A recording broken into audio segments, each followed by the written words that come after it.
Čije ono moga biti glasišta? Moj izdigult to budalaste ruske nije. A da si ti izgubi okladu, to mi je potpuno jasno. Izgubi?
Kaži Bože sa svojih visina, kako pade naša Posavina, nek se čuje i neka se znade, kako naša Posavina pade. Želja nam je svakoga Hrvata, da li si pala ili si predata, od Doboja, Dervente i Broda, od Žakšama su Hrvatne oda. Pričali su koji su na vlasti, Posavino nikad neće spasti. masti, al ne prođe ni 2 ni 3 dana, ode naša Posavina ravna. U 1992. godini i datuma 6. listopada, drage naše Posavine pada. Na brzinu povlačenje poče, sve ostade, Bože dragi oče, pune kuće, štale i garaže, a četnici baš tako i traže. Trebalo je reći svome puku, ko šta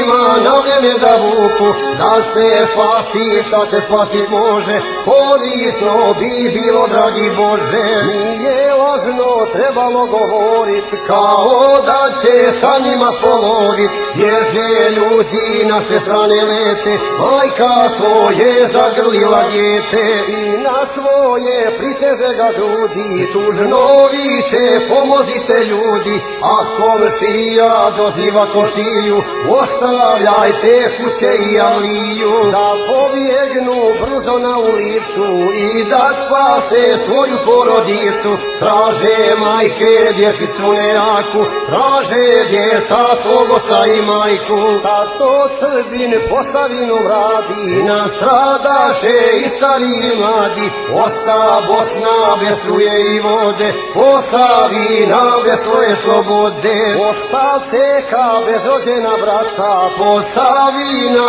bez svojih Hrvata, sve ostade moj rođeni brate, svako bježi da ga ne uhvate, svako viče bježimo što prije, prema Brodu dok još kasno nije, ko šta imao sve četniku osta, svako žuri do Savskoga mosta. U koloni plaču cvile majke, nose djecu stare i nejake, još ako nam Savski most poruše, ko će spasit naplaćene duše. Kad smo došli na ulazu Broda, koliko je 10 noći proveli smo u ovome podrumu, on, ja i još nekolicina, 10 ljudi, 60 noći, a Antina kuća, ovo je bilo naše radno mjesto, dalje nema dalje, tu su bili oni, sve je bilo minirano, tu su, samo su cijevi vidljive, oni su razarali Vukovar, Borovo naselje, oni su razarali Hrvatsku, tu sve, radno mjesto moje je bilo ovdje, 60 noći i ovaj čovjek je bio moj pomoćnik, Vinko Brekalo. Toliko ga volim i uvijek kažem da mu je ovo maljutka skinula od milja.